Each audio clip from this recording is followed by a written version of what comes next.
So give me a second to share my screen. Can everybody see my screen? Yes. Okay, perfect. Yep. All right, so Avery Tie Co line, that's the logo. Everything that I've used to build the brand is curated by a Black man. This logo was made by a local artist named Dave Scott. I'm going to try to keep this as much centered and built with the help of Black men throughout the entire business model. So the problem, an accessory line that highlighted Black men, systemic issues in the job market, and a criminalization of Black men. So I started this company because when I was in a relationship, I was looking for ties for my fiance at the time. And as I was doing like my shopping, like I noticed that there weren't any Black men modeling the ties that I were looking for. So like I didn't have a frame of reference. Like, how does this look on his skin tone? How does this complement the suits he will be wearing? I didn't have anything to go off of. So that was kind of like my first, like my spidey senses went off, like something's weird about this. Like, and as I dug deeper into my search to find, I'm like, oh, there gotta be one. There has to be a tie wear line or a menswear line that, you know, caters to Black men. I couldn't find any. So that was one thing. As I reflected on that experience, I realized that there were relationships correlating to the fact that I couldn't find ties and suits for Black men, and tying that into how hard it is for Black men, Black and brown men, to get jobs in the job market. And then I also began to think about their interview process, and that goes into the criminalization of Black men. There was a study done by the Center of American Progress that says the differences are not new. The longest labor market expansion on record has eliminated them. African Americans have always been more vulnerable in the labor market.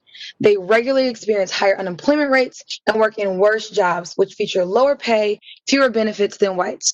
Moreover, they tend to work in jobs that are less stable than those held by white workers. For example, African American workers are often see their unemployment rates go up sooner than white workers when the economy sours. The unemployment rates also take longer to decline when the economy improves than in cases of whites, a phenomenon often described as last hired, first hired. Moreover, unemployed Black workers look longer to find and secure jobs than white workers.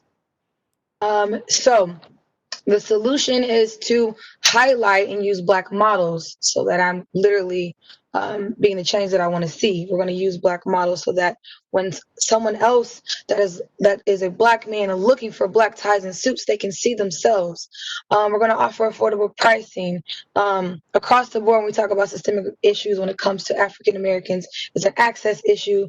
An access issue can be correlated to the price point. So I'm going to make sure it's affordable so there's no reason why anyone can't access my ties. And then we're going to be donating to nonprofits like that fight mass incarceration, like the Innocent Project.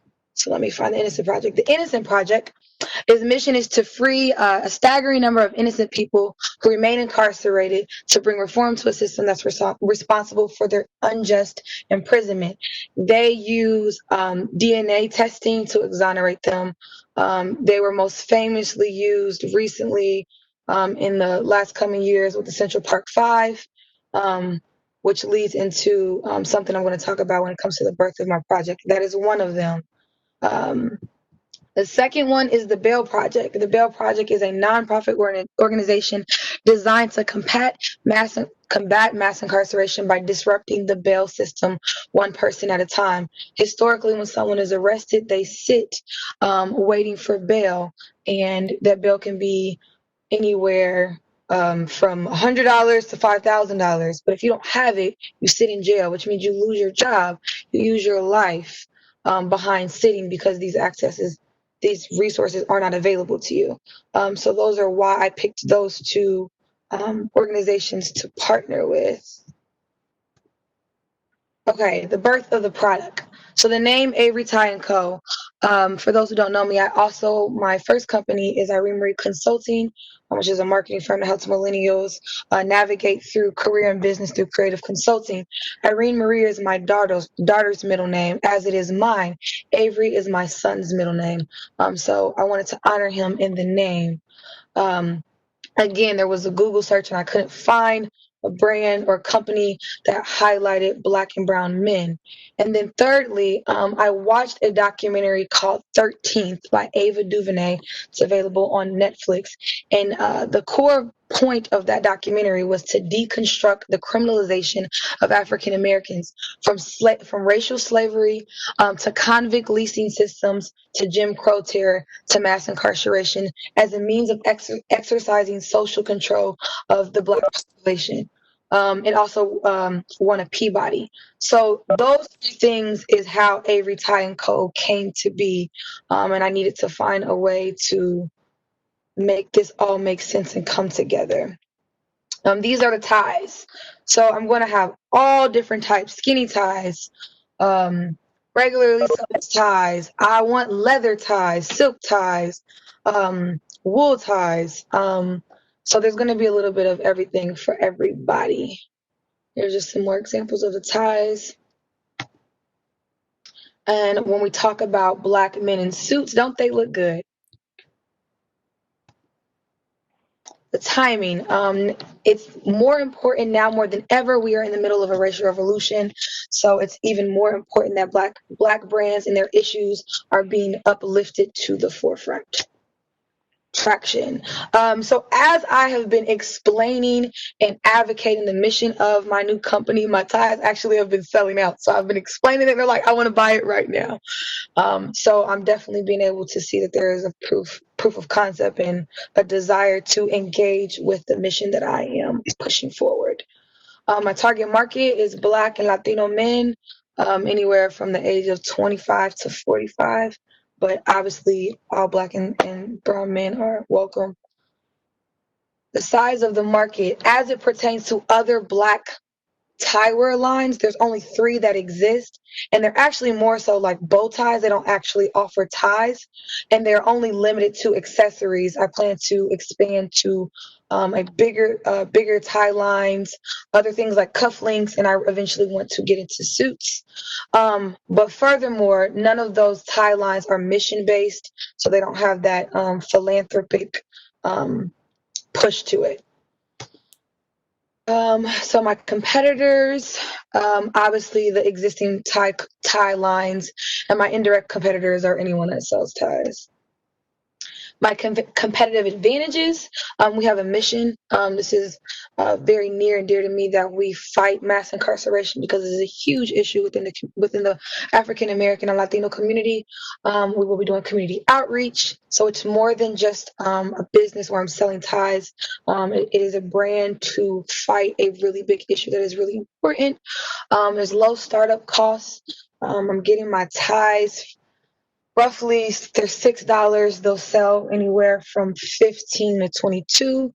And it's an extremely niche market because there's really not any out there. My competitor approach, amplifying the importance of why. So amplifying why this is important. How will I reach my customers, brand ambassadors, and storytelling? I want to highlight felons that have excelled in the professional setting. There is a view that when you go to a job that they already have this stigma of criminalization of the Black man. We are engineers, we're doctors, we're lawyers.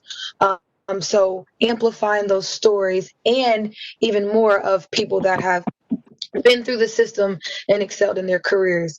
And then community outreach, I want to partner with other organizations that can help really more so push what the Bell Project is doing and what the Innocent Project is doing.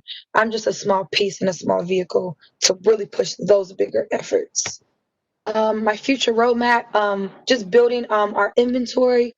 COVID kind of slowed things down, even though I was proactive to making sure that I had U.S. vendors. I didn't think about them not being able to get to their fabrics to produce.